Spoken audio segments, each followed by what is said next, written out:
Menit per menit sebelum HP milik Amel tidak aktif pukul 7:38 waktu Indonesia Barat, di kasus pembunuh ibu dan anak di Subang. Sebelum kita lanjut, mari sama-sama bantu like dan subscribe channel ini, agar tidak ketinggalan informasi terbaru dari channel ini. Inilah lokasi terakhir HP milik Amel yang diketahui terakhir aktif pada pukul 7:38 waktu Indonesia Barat pada tanggal 18 Agustus tahun 2021. Keberadaan HP milik Amelia Mustika Ratu atau Amel Subang yang menjadi korban meninggal di kasus pembunuh ibu dan anak di Subang, diketahui terakhir aktif pada pukul 7:38 waktu Indonesia Barat pada tanggal 18 Agustus tahun 2021. Hal tersebut berdasarkan hasil pelacakan terhadap HP Amel dalam kasus pembunuh ibu dan anak di Subang, dilakukan sumber istimewa Anjas melalui kanal YouTube Anjas di Thailand, yang tayang pada Jumat tanggal 19 November tahun 2021. Sinyal tersebut berasal dari HP milik Amel Subang. HP Amel masih hidup saat Yosef, ayah dari korban Amel tiba di tempat kejadian perkara TKP kasus pembunuh ibu dan anak di Subang sekitar jam 7:15 waktu Indonesia Barat pada tanggal 18 Agustus tahun 2021. Jika dibandingkan dengan keterangan saksi-saksi, maka Yosef menjadi orang pertama yang datang ke TKP pembunuh ibu dan anak di Subang pasca kejadian. Yosef tiba di TKP pada pukul 17:15 waktu Indonesia Barat. Pada pukul 7:24 waktu Indonesia Barat, Yosef menelepon HP Amel namun tidak diangkat, untuk menanyakan mengapa parkir mobil Alphard tidak dalam posisi biasanya tetapi parkir miring. Pada pukul 7:26 waktu Indonesia Barat Yosef melepon anaknya Yoris, tetapi yang ngangkat istrinya Yoris.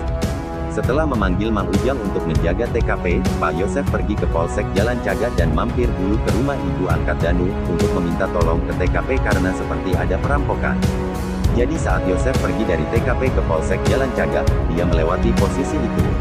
Menurut Anjas, ada dua kemungkinan melihat dari posisi terakhir HP Amel hidup, yakni kemungkinan pertama terduganya adalah orang dekat. Hal ini juga merujuk kepada keterangan Kapolres Subang di keterangan awal kasus pembunuh ibu dan anak di Subang. Dari hasil pelacakan sumber istimewa tersebut, titik koordinat terakhir HP Amel tersebut berada di dekat tempat kejadian perkara TKP, yakni lokasinya ada di antara TKP dan kantor Polsek Jalan Cagak, dan berada dekat dengan pertigaan. Anjas yakin tim penyidik sudah mengetahui data ini, namun tidak dipublikasikan. Titik lokasi terakhir HP milik almarhum Amel diperoleh analis Anjas, setelah mendapat telepon dari seseorang yang bisa melacak email HP milik almarhum Amel yang menjadi korban kasus pembunuh ibu dan anak di Subang. Fakta terbaru kasus pembunuh ibu dan anak di Subang, ternyata terakhir HP milik almarhum Amel berada tidak jauh di lokasi tempat kejadian atau TKP. Bahkan, HP Amel masih hidup saat Yosef, suami dan ayah korban tiba di TKP kasus pembunuh ibu dan anak di Subang sekitar jam 7:15 waktu Indonesia Barat pada tanggal 18 Agustus tahun 2021. Anjas tidak menyebutkan nama sumbernya dan menyebut sebagai narasumber istimewa. Dia mengakui dalam melacak HP Amel punya keterbatasan karena untuk bisa melacak secara lengkap harus ada izin dari polisi, namun dia tidak mendapatkannya. Seperti diketahui dari keterangan anak yang juga kakak dari korban kasus pembunuh ibu dan anak di Subang yakni Yoris Bawa yang hilang setelah kejadian pembunuhan sadis pada tanggal 18 Agustus tahun 2021 dini hari itu adalah 3 alat komunikasi milik almarhum Amel. Ketiga alat komunikasi itu adalah iPhone, iPad, dan Samsung M12.